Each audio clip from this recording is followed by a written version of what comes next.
Hey everybody, it's Steven from Asian Boss. With the whole world seemingly on lockdown, there's a lot of panic and misinformation that's going around about the coronavirus.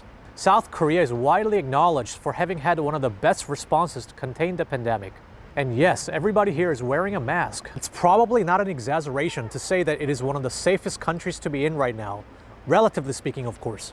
If you're wondering what it is that Korea has done that was so effective, and also want to get the most accurate information on the coronavirus, today we've come to Korea University Guro Hospital to talk with the most prominent coronavirus expert in the country. He's waiting for us as we speak, so let's go ask him as many questions as we can. 오늘 이렇게 시간 내주셔서 정말 감사합니다, 교수님. 우선 간단하게 본인 소개 좀 부탁드려도 될까요? 예, 제가 이제 근무하고 있는 직장은 고려대학교 의과대학 서울에 있습니다. 구로병원의 감염내과 교수로 있습니다. 제가 이제 감염내과 의사가 된 지는 이제 1990년부터 한 30년 됐습니다.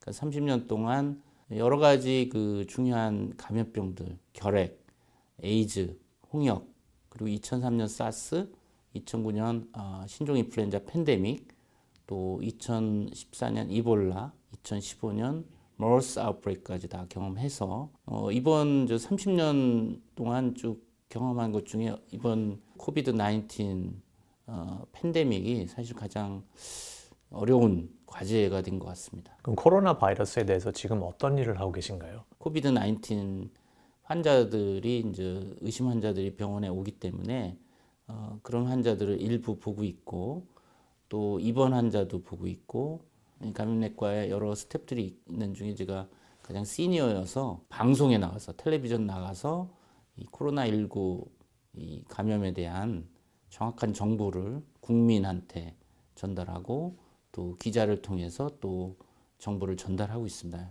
이제 그럼 전문가 입장으로 봤을 때 이 코로나19가 어디서 지금 시작된 거고 이게 지금 왜 이렇게 전염성이 높고 치사율이 높다고 생각을 하시나요? 2019년 12월에 이제 중국 후베이성 우한시에서 원인 모르는 폐렴, 계질성 폐렴 환자들이 많이 생기고 사망자가 생겼습니다.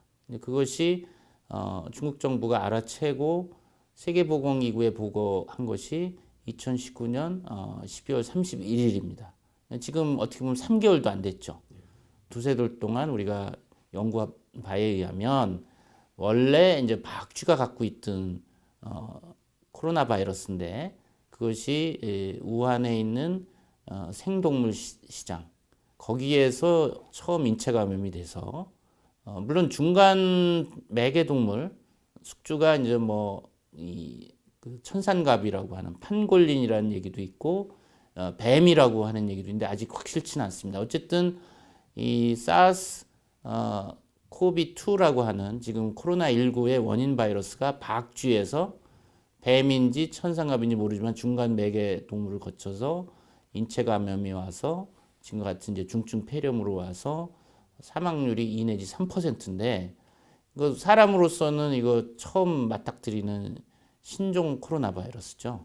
그렇다 보니까 우리가 치료제도 없고 백신도 없고 그래서 모든 나라가 지금 아주 그 어떤 환자 폭증에 따라서 특히 지금 유럽이 가장 심하죠. 미국도 지금 뉴욕을 비롯한 대도시에서 환자가 많이 발생하고 있죠. 그래서 상당히 위협이다 그런 상황입니다. 사람들이 아직도 이 정확하게 코로나 이게 19가 뭔지 잘 모르는 것 같아요. 그렇죠.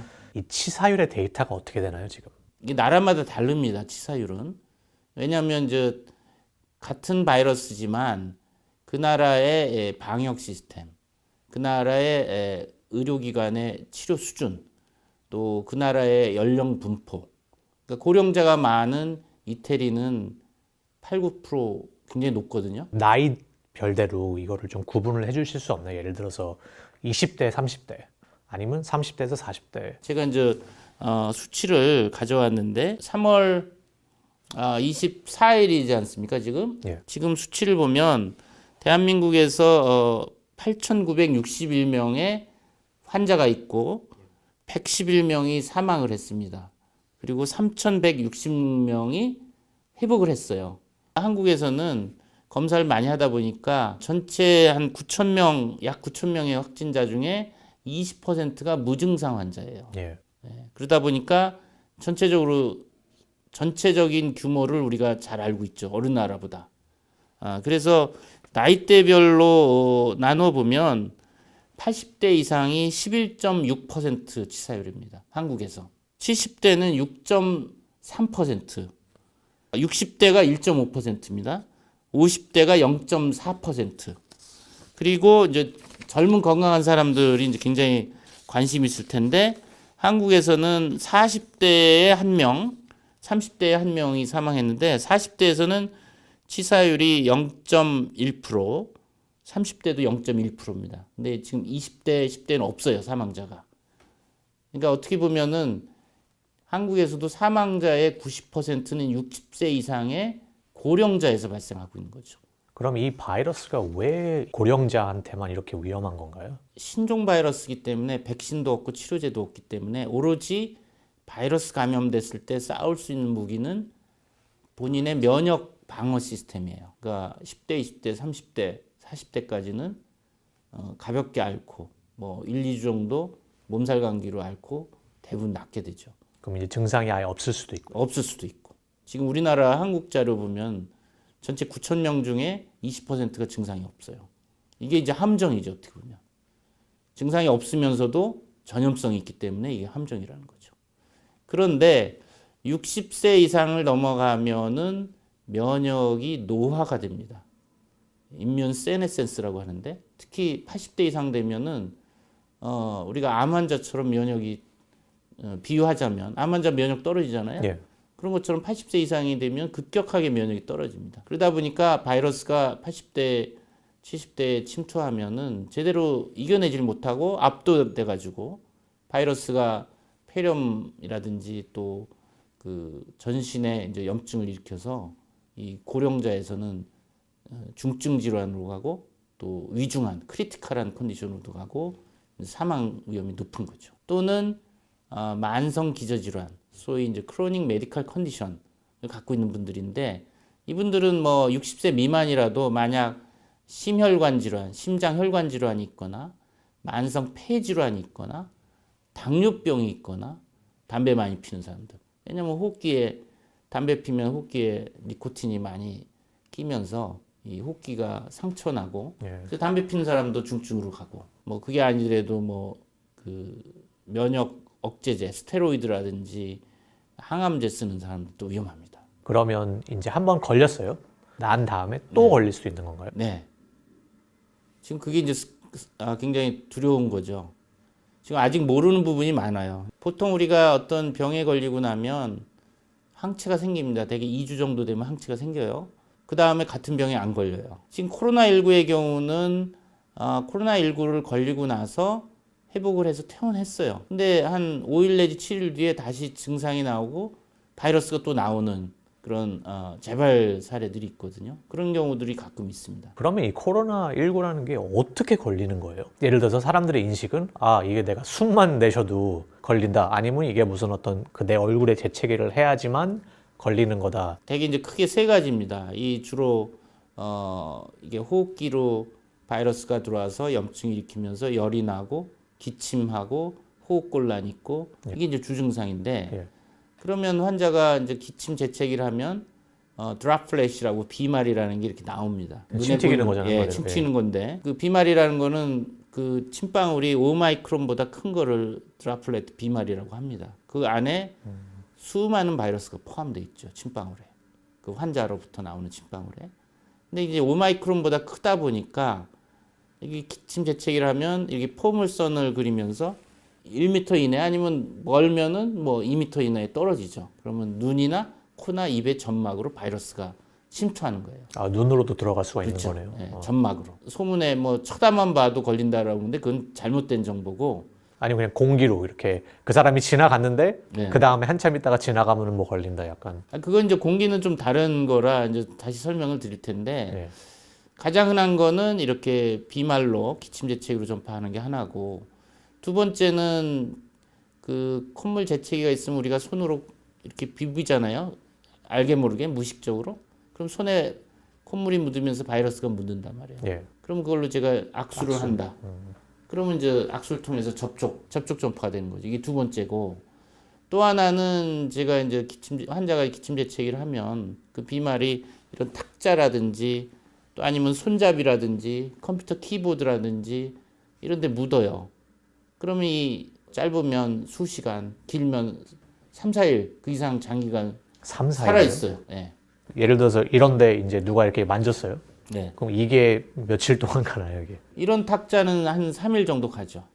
종이나 이런 옷 같은 텍스타일에 바이러스가 묻으면 생존 기간이 좀 상당히 짧아요. 한 몇 시간이면 그러면? 뭐 종이 같은 경우는 하루 정도. 예. 네. 이게 달라요, 상당히 온도, 습도. 한국처럼 이렇게 겨울에는 온도가 뭐 5도, 습도는 한 30%. 이럴 때는 바이러스가 오래 간다는 거죠. 이 탁자 표면에서 뭐 5일, 7일까지도 갈 수가 있어요. 그 몇 시간 뒤에 이제 지나가는 사람이 손에 묻히면 손에 바이러스가 또 묻겠죠. 아직 살아 있으니까. 그걸로 눈, 코, 입을 또 만지면 감염이 되는. 결국에는 그럼 뭐 공기로 이렇게 숨만 들여 마신다고 뭐 전염되는 건 아니네요. 그렇죠. 그러니까 일반적으로 우리가 일상생활에서는 비말 전염과 접촉 전염과 간접 접촉 이 세 가지가 전파가 되는데 예. 단 특수한 상황에서는 공기 전파가 가능한 거죠. 공기 전파라는 건 이제 에어로졸 트랜스미션이라고 그러고 또는 에어본 트랜스미션이라고 하는 건데 지금 신천지 교회에서 대한민국에서 뭐 수천 명 그 환자가 생겼지 않습니까? 10층에 교회가 있었는데 거기에 그 밀폐된 공간에 겨울철이다 보니까 창문도 닫혀 있죠.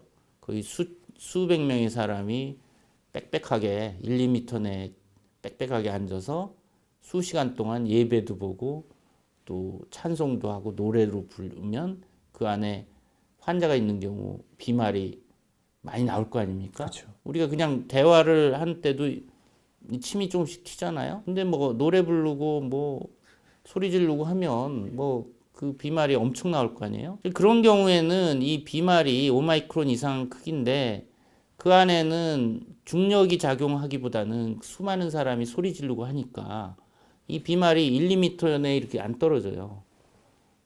그러니까 공기 흐름이 수직이 아니라 수평으로도 가니까.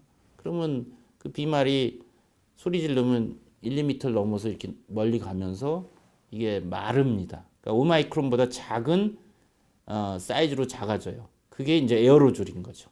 그런 경우는 중력의 영향보다는 가볍기 때문에 1, 2m를 넘어서 뭐 수미터 뛰어다녀요. 그러니까 1, 2m가 아닌 더 멀리 수미터 멀리 떨어져 있는 사람의 호흡으로 또 감염이 되는 거죠. 그게 이제 공기 감염인 거죠. 그렇기 때문에 그 신천지라든지 뭐 콜센터라든지 또 밀폐된 공간에 많은 사람들이 빽빽하게 있고 소리 지르고 그 안에서 같이 옹기종기 모여서 식사도 하고 그게 공통적인 요인이에요. 그치만 우리가 뭐 야외에서 공원이나 뭐 이런 산에서 등산하면서 그런 데는 폐쇄된 환경이 아니니까 예. 그런 데서는 공기 전파는 안 되죠. 교수님께서는 어떤 사람들에게 확진 검사를 받아보라고 권장을 하실까요? 일단은 뭐 열이나 인후통이나 뭐 기침, 호흡곤란 있는 사람들 받아야 되고 특히 고위험군들 60세 이상 기저질환 환자들은 이분들은 증상이 그냥 피곤하다 또 왠지 식욕이 떨어진다 축 늘어진다 온몸이 쑤신다 어떤 경우는 최근에 이제 뭐 우리 병원 연구진들도 확인한 건데 이 코로나19에 걸리면 약 30%에서는 냄새를 못 맡고 입맛도 못 느끼고 그러니까 그 미각이나 후각이 상실되는 거예요. 뭐 5일에서 10일 정도 그런 걸 느끼거든요. 한 30% 환자들이 이런 것도 아주 좀 독특한 증상인 것 같아요. 저도 테스트를 뭐 받고 싶다면 저는 뭐 제가 생각하기 건강하니까 뭐 못 받는 거죠. 아무 증세도 없으니까. 아니 본인 돈 내고 검사 받을 수 있죠. 17만 원. 근데 양성으로 나오면 돌려받아요. 또 의사가 예. 이 사람 필요합니다. 그러면 또 무료로 받을 수 있어요. 지금 우리나라 이제 대한민국이 코로나19 확진이 되면 치료 비용도 다 나라에서 대주지 않습니까? 상당히 이런 나라가 많지는 않죠. 그럼 눈으로 들어갈 수 있다고 하는데 이제 주변을 둘러봤을 때 모든 한국 사람들이 거의 마스크를 차고 있잖아요, 지금. 네. 그래서 오늘 저도 이렇게 제 마스크를 가지고 왔거든요. 네. 근데 이 마스크가 어차피 눈으로 들어가는데 이거를 써봤자 소용이 있는 건지 그럼. 안경 쓰고 계시잖아요. 전 안경도 도움이 되는 거예요. 아, 그럼요. 그러니까 왜 눈, 코, 입을 얘기하냐면 이 안에 점막이 있잖아요. 눈꺼풀 안쪽에. 그리고 이 안쪽에 점막이, 입 안에도 점막이 있고. 이 피부로는 못 들어와요, 바이러스가. 그러니까 눈, 코, 입의 점막에, 호흡기 점막에는 바이러스가 붙는 리셉터가 있어요. ACE2 리셉터라고. 그게 붙어야지 바이러스가 들어가요. 피부에는 없어요. 피부는 이게 일종의 그 배리어예요. 방어막이라고. 그러니까 귀로는 안 들어가죠. 그러면 지금 이 마스크를 하는 게 얼마나 효과가 있나요? 마스크 효과 있죠. 있습니다. 예, 그럼요.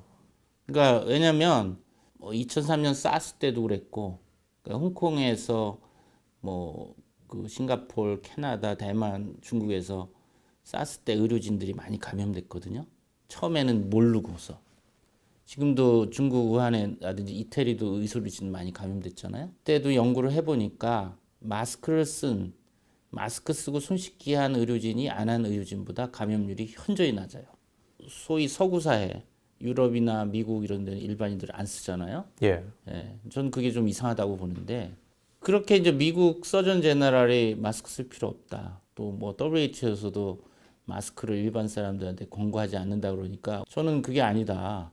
그 트위터인가 어디 올린 거 보니까 그걸 잘 해석을 해야 돼. 보면 일반인들이 마스크를 그렇게 살려고 애를 쓰는데 그럴 필요 없다. 마스크는 의료진이 제일 필요하다. 의료진이 마스크가 없으면 더 위험해질 수가 있다. 환자를 진료를 못하니까. 그러니까 거기에 보면은 이 미국처럼 마스크가 부족한 상황에서 제일 우선순위는 의료진한테 가야 되는데 그러니까 이제 그 공급이 모자르니까 그렇죠. 그래서 그렇게 얘기한 거지. 원래 쓰긴 써야 되는데 예. 제가 가지고 있는 게 이게 지금 KF94거든요. 그러니까 이게 저는 N95랑 예, 비슷하다고 컴패터블한 보는데 거죠. KF94를 쓰는 건 N95를 쓰는 거나 마찬가지니까 예. 의료진한테 필요한 걸 일반인들이 쓰는 거예요. 근데 제가 보기에는 길거리는 다 대부분 사람들이 요즘은 이제 KF94를 쓰고 있거든요. 어쨌든 결론은 이거를 쓰면은 확실히 보호가 되긴 하는 거네요. 그럼요. 예. 아니 왜 의료진들이 병원에서 마스크를 뭐 쓰겠어요. 예방이 되니까 쓰는 거지. 그리고 이미 사스나 메르스 때 다 입증이 됐다고요. 한국에서 사람들이 이렇게 마스크를 많이 쓰고 다니기 때문에 그만큼 감염이 좀 덜하다고 봐도 되는 거예요. 그럼요. 그러니까 WHO도 그 마스크에 대한 권고사항에 일반인들이 마스크 착용을 권고하지 않는다. 단 동양권에서는 문화적 차이로 마스크를 권고하기도 한다. 이렇게 돼 있는데 사실 그것도 좀 문제가 있죠. 왜냐하면 분명히 마스크가 예방 효과가 있는데 지금 뭐 중국이나 홍콩이나 일본이나 한국이나 다 아시아권은 마스크 쓰잖아요. 지금 많은 나라들이 유럽이나 미국 환자가 급작스럽게 늘어서 지금 난리잖아요. 한국은 그나마 지금 환자가 그렇게 많지 않은 이유 중에 하나가 이런 마스크 착용, 또 손 씻기 열심히 하는 거. 지금 한국을 되게 다 칭찬을 하고 있거든요. 네. 반응이 되게 빠르다. 네. 또 테스트 같은 것도 뭐 엄청나게 지금 한다. 근데 한국이 지금 테스트를 얼마나 많이 하고 있나요? 그러니까 하루에 15,000건을 실시를 해서 현재 지금 까지 이제 지금 33만 8천 건을 했어요. 3월 23일까지 33만 8천 건을 했어요. 근데 다른 나라는 지금 테스트를 못해서 지금 난리잖아요. 근데 왜 한국이 어떻게 이렇게 빨리 테스트를 거의 30만 건을 넘게 할 수 있었나요? 한국이 왜 이러냐면 2009년 신종 인플루엔자 팬데믹을 겪었고 또 2015년 5년 전에 머스 아웃브레이크를 겪어서 많은 국민들이 그 교육을 받았어요. 그 교훈을 얻었다고요. 그걸 겪으면서 손 씻기와 마스크 착용이 예방이 되는구나. 머스 아웃브레이크 때 그때 이미 우리는 진단 키트를 빨리 개발해서 사용하는 것이 중요하다라는 걸 알고 있었어요. 제가도 뭐 머스 아웃브레이크 때 그 국가적인 래피드 리스폰스 팀장으로 이제 그걸 직접 방역의 일선에 있었는데 그때도 제가 제일 중요한 거는 우리가 백신이나 치료제는 개발할 수 없어요, 초기에.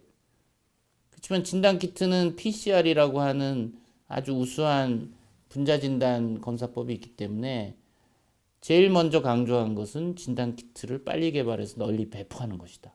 왜냐하면 환자가 열이 나고 기침하고 의심 왔는데 코로나19인지 아닌지를 알아야 예. 환자를 격리하고 치료하고 또 그 사람이 돌아다닌 그 동선을 따라서 접촉자를 또 찾아서 증상 있으면 검사하고 또 격리하고 이게 방역의 핵심이거든요. 그리고 이미 2015년을 기점으로 해서 정부에서도 이 분자진단 키트에 대한 리서치 앤 디벨롭 R&D 연구 개발에 많이 투자를 했어요. 또 중요한 거는 이 분자진단 회사들, 키트를 만드는 회사들이 이게 돈이 된다는 걸 아니까 투자를 하는 거예요. 그게 어떻게 보면 자본주의의 위력인데 경쟁 체제 하에서 이윤을 남긴다. 가장 동기부여가 강한 거죠. 그러면 지금 다른 나라들이 이렇게 반응하긴 좀 늦은 거네요. 어떻게 보면 이런 인프라가 그렇죠. 안 잡혀 있으니까. 예. 머스는 주로 사우디에서 2012년 이후에 중동에서 계속 일종의 풍토병처럼 계속 생기지만 중동 이해에서 이 머스 아웃브레이크를 크게 경험한 나라는 한국이 유일해요. 그때 186명이 감염돼서 38명이 사망을 했어요. 그러니까 한국은 어떻게 보면 그때 곤욕을 치렀지만 어려움을 겪었지만 그것이 약이 된 거죠, 지금은. 한국, 싱가포르, 대만, 홍콩이 공통적으로 잘하는 이유, 선방하고 있는 이유 중에 하나가 홍콩, 싱가포르, 대만도 2003년 사스 때 큰 곤욕을 치러서 이미 이런 코로나19 유행이 벌어지면 병원도 문제고 일반 시민들도 많이 희생된다는 걸 알고 있어서 이미 그런 경각심이 있는 거예요. 교훈이 있는 거죠. 그럼 현재 상황은 지금 어떤가요? 현재 수준에서는 세계 어느 나라보다 한국이 잘 컨트롤하고 있는 거죠. 예. 그렇지만 이것이 끝난 게 아니다. 아직도 위협이 있다. 지금 이제 문제가 되는 거는 유럽이나 북미, 그러니까 미국에서 그 한국 사람들과 외국인들이 들어오면서 감염돼서 들어오는 환자들이 늘고 있어요. 이제는 반대로. 예, 역류입. 예. 그래서 이제 인천공항에서 하루에 진단되는 그 코로나19 환자들이 상당히 많단 말이에요. 아, 그럼 지금 인천 공항에서도 이거를 지금 다 막고 있나요, 지금? 유럽에서 입국하는 모든 사람은 확진 검사를 해요. 3월 20일부터 유럽에서 입국하는 그 내외국인은 다 검사를 한단 말이죠. 그래서 하루에 지금 우리나라에서 확진되는 코로나19 환자의 20% 정도가 외국에서 들어오는 케이스들이에요. 사례들이에요. 그 검사를 하면 그 결과 양성, 음성 나오는 데까지 그 결과가 얼마나 걸리나요? 시간이? 보통 6시간 걸리는데 지금 워낙 많은 사람을 한꺼번에 검사하다 보니까 그 임시 시설에 이제 하루 정도 대기하면서 결과를 그 다음 날 통보를 받아서 이제 결정을 하는 거죠. 그러니까 이제 양성이면 중환 환자들은 병원으로 가고 경환 환자들은 생활치료센터로 가고 음성이면 집에 가서 2주간 자가격리를 하죠. 근데 이제 우리가 자가격리 어플리케이션을 깔아줘요. 스마트폰에다. 자가격리 어플리케이션을 깔고 집에 있으면 그 위치 추적이 됩니다. GPS가. 벗어나면 이게 이제 그 경보음이 울려서 이제 벗어났다. 자가격리를 이탈했다. 그리고 증상을 앱의 어플리케이션에 하루에 2번 입력을 해야 돼요. 열이 있는지 뭔지. 왜냐하면 자가격리자 중에 2주 동안 잠복기에 있는 사람들은 증상이 시작할 수가 있거든요. 그러니까 그 어플리케이션에 또 그 증상을 넣는 거죠. 그러면 이제 그 모니터하고 있는 사람들이 만약 이걸 입력을 안 하면 이 사람 뭔가 자가격리 안 한다. 연락을 하게 되죠. 저는 그렇게까지 하고 있는지 몰랐거든요. 물론 이제 인권 문제도 좀 있습니다. 위치 추적하는 거를 그게 마음대로 해도 되냐. 물론 뭐 아마 동의를 받겠죠, 뭔가. 왜냐면 미국 같은 데서는 절대 안 될 것 같은데. 그렇죠. 그러니까 이게 지금 코로나19 유행을 봐도 각국이 하는 대응 방식이 다르다, 굉장히. 컬처와 그 나라의 전통과 트레디션과 한국은 그런 동양권의 문화가 있잖아요. 또 중국은 중국대로 강력한 문화가 있고 중국은 더 하잖아요. 그렇기 때문에 어떻게 보면 지금 통제되고 있는 거라고도 볼 수 있고. 지금 한국에 있는 모든 시민들이 지금 뭐 학교도 다 이제 개학도 연장되고 사회적 거리 운동을 이제 정부가 직접적으로 이제 뭐 문자도 보내고 그렇게 하잖아요. 그게 지금 얼마나 잘 실행되고 있다고 보시나요?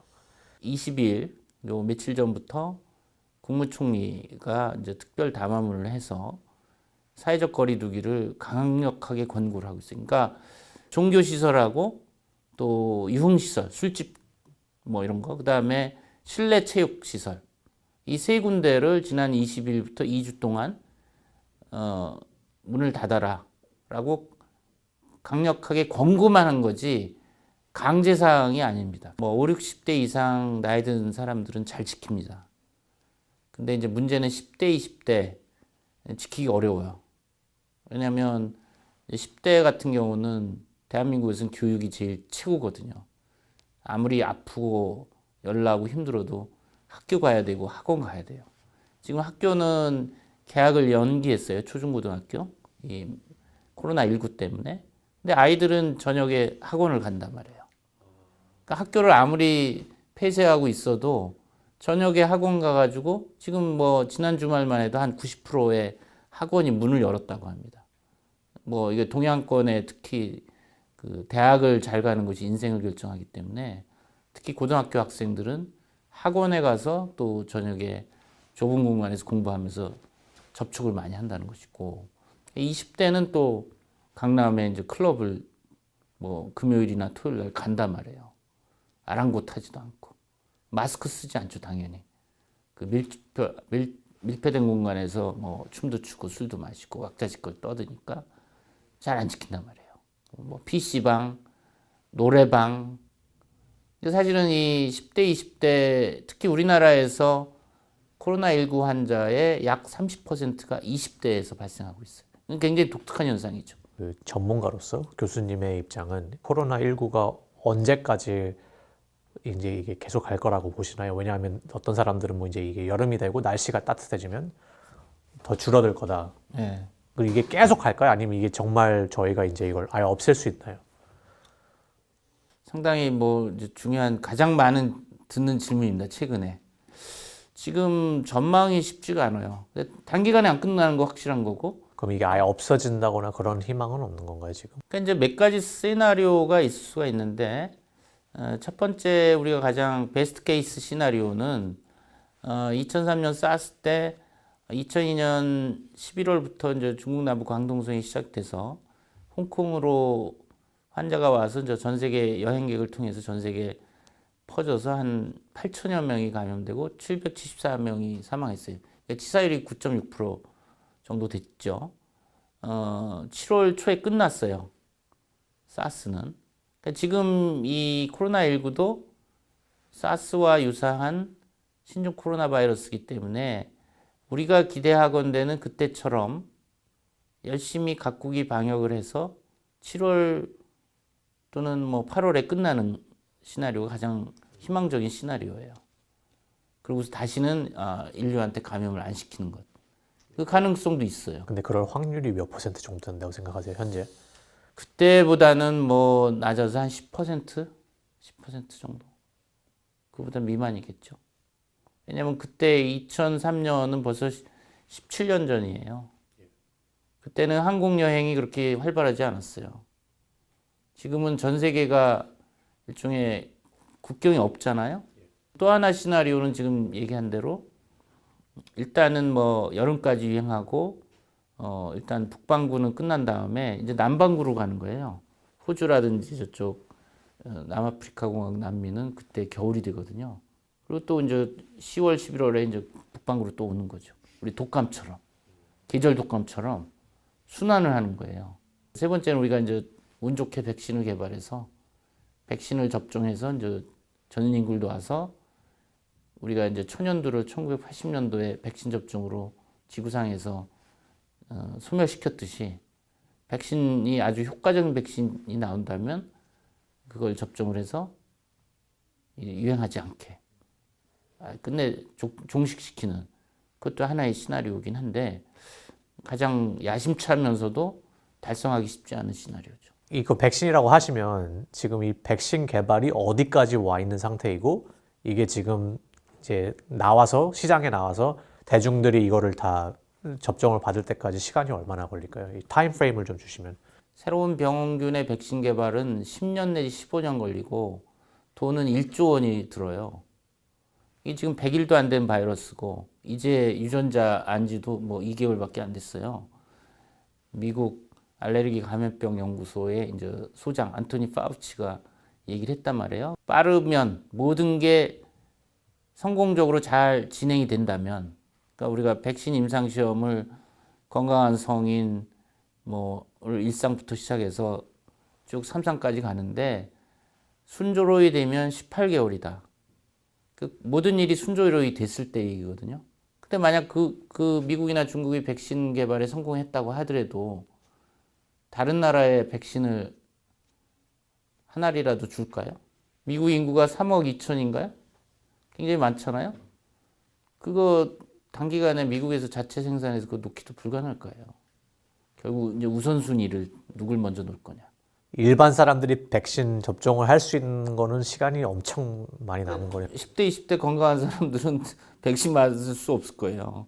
현재 지금 백신 개발에 또 참여를 하고 계신가요, 지금?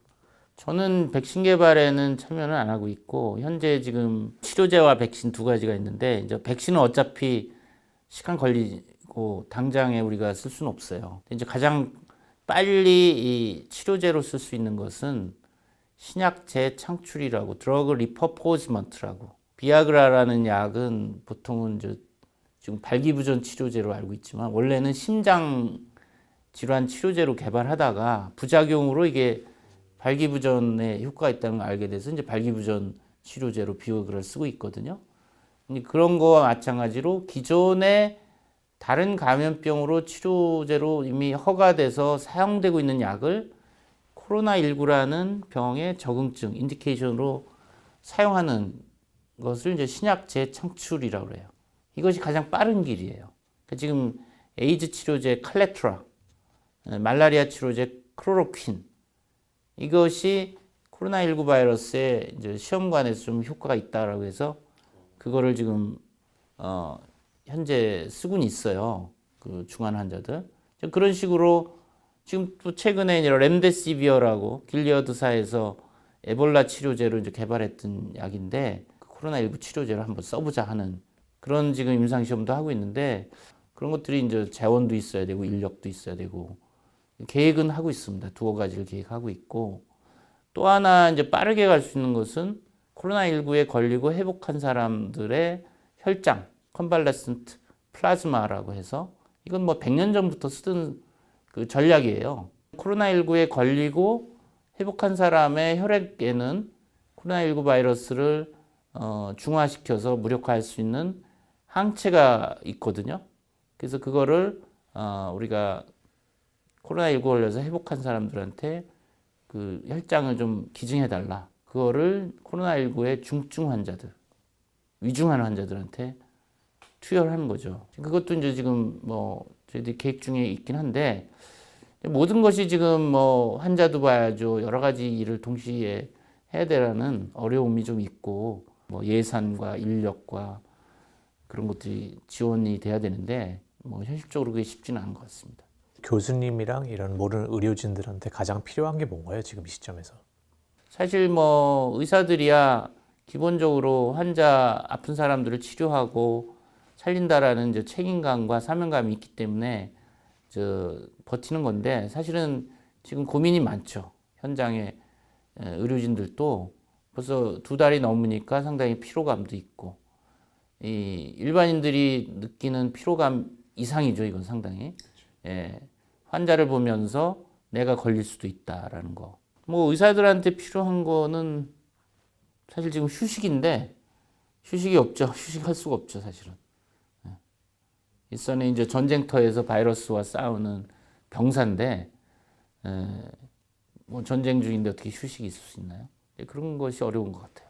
제가 지금 듣기로는 상황이 그렇게 긍정적인 것만 같지는 않은데, 그러면 지금 이 상황에서 저희 뭐 20대, 30대 아니면 10대들 전 세계에 있는 20, 30대들에게 어떤 조언을 해주고 싶으신지. 그러니까 나는 뭐 걸려도 괜찮아. 나는 뭐 가볍게 앓고 지나가니까 뭔 걱정이야. 이렇게 할 수도 있지만 가족 중에 고위험군한테 퍼뜨리면 생명의 위협이 될 수 있다. 위독하게 할 수 있다. 이런 걸 생각을 하시면 20대들이 뭐 손씻기나 마스크 착용, 사회적 거리 두기를 철저히 지켜야 됩니다. 본인 건강도 지키고 가족 건강도 지키고 넓게는 사회나 국가의 그 유행을 막을 수 있는 그 개인 하나하나 개인이 그 방역에 기여를 하는 겁니다. 오늘 정말 바쁘신데도 이렇게 또 시간 내주셔서 다시 한번 감사드리고, 그냥 인류를 위해서 이제 지금 아무리 위해서가 아니라 힘드시더라도 좀 더 인류를 이렇게 위해서가 아니라 그렇죠. 더 이렇게 더 애써주시면 저희로서는 정말 감사하겠습니다. 뭐 이렇게 예. 영광입니다. 이렇게 그 아시아나 뭐 전 세계에서 다 볼 거 아닙니까? 예, 그래서 한국에서의 그 이 코로나19에서 잘 대응한 점들을 다른 나라들이 좀 본받고 한국에서 잘 못한 부분은 또 본받지 말고 그건 좀 교정해서 잘 전략을 짜면 될 것 같아요. 그러니까 중요한 거는 이건 사이언스다. 겸손해야 돼.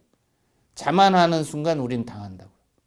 그러니까 아마도 뭐 미국이나 유럽 국가들은 자만했을지도 몰라요. 마스크 별거 아니야. 이랬을지 몰라요. 근데 우리는 겸손해야 된다. 끝까지. 끝난 게 아니다. 끝날 때까지 끝난 게 아니다. 네. 그게 이제 제가 하고 싶은 말입니다. 수고하셨습니다.